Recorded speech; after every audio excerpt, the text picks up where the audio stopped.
Sri Lanka is currently facing its worst economic meltdown since its independence back in 1948, and there is no respite in sight. The situation is likely to get worse, and in the latest, a probable IMF bailout package for the debt-stricken nation could be possibly further delayed. Now, according to reports that have come in, an agreement with the International Monetary Fund has now been pushed back to September because of the unrest of the last few weeks. The announcement was made by the newly appointed President Ranil Wickremesinghe during a briefing which comes ahead of his maiden presidential speech that is scheduled to happen on the 3rd of August. Certainly the security.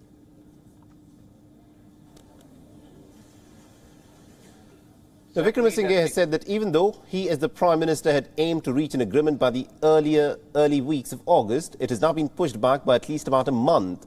He's also cited that the ongoing protests were the main cause of the delay, which has come just days after the World Bank said that it does not plan to offer new financing to Sri Lanka until the country has adequate macroeconomic policy framework in place. Certainly the security. Now, President Wickremesinghe has also alleged that many were indulging in terrorism in the name of protest, which was further derailing the country's chances of recovery.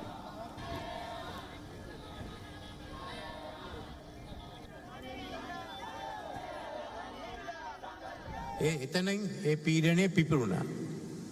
ඒත් ඒ එක්කම මේ ඇති වුණ උද්ඝෝෂණවලට මෙතෙන්ට ඇති වුණ අරගලවලට අපි බලාපොරොත්තු නොවන විදියට වෙනත් සංවිධාන ඇවිල්ලා අරගලය මුවාවෙන් ඒව අරගත්තා.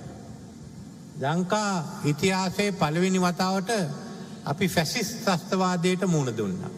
ගෙවල් පුච්චන එක, පොත් පුච්චන එක හිට්ලර්ගෙන් ඉගෙන ගත්ත එකක්. LTT එහෙම කරේ වෙඩි තියෙන එක, බෝම්බ ගහන එක. පළවෙනි වතාවට අපිට ෆැසිස් කණ්ඩායමක් එක්ක අපි පුදුම වුණ සමහර සිවිල් සමාජයේ අනික් අය ඔක්කොම එතෙන්ට ආවා. විශාල කැළඹීමක් ඇති වුණා.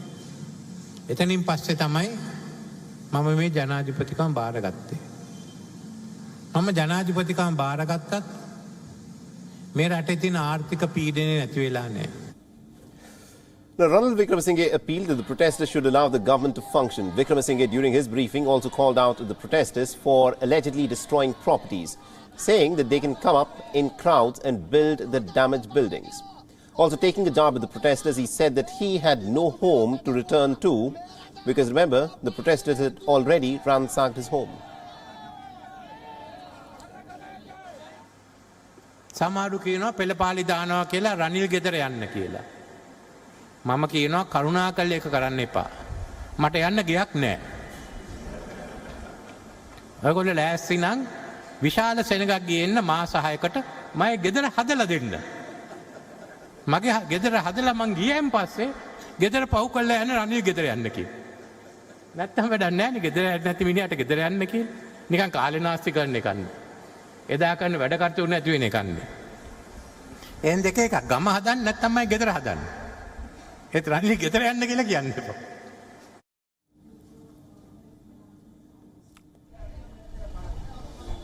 the country's ongoing financial crisis has hit a majority of the households. In fact, the situation is said to be so dire that it has even forced some women to turn to sex work for earning an income. From acute shortage of food and fuel to a deep drop in foreign reserves, the crisis has completely ruined the country's economy. Sri Lanka has also announced in the month of April that it is suspending repaying of its foreign loans because of a serious shortage in foreign reserves.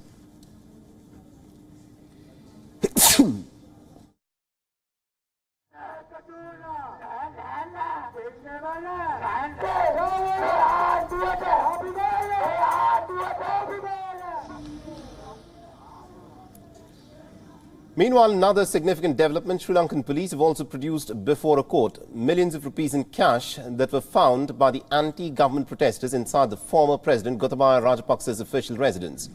The protesters, remember, had recovered nearly about 17 million Sri Lankan rupees stashed inside his mansion that were later very honestly and dutifully handed over to the police by the protesters. Now, Sri Lanka has seen months of mass unrest over the ongoing economic crisis, with the government declaring bankruptcy in the middle of April.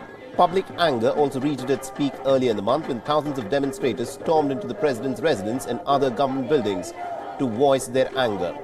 And this uprising ultimately forced the former president, Gotabaya Rajapaksa, to flee from the country. On the 13th of July, he had in fact fled to Maldives, and then from Maldives, he went to Singapore, from where he emailed his resignation. But Singapore has clearly stated that the former Sri Lankan president, who's fleeing from his country, is there only on a short-term visa.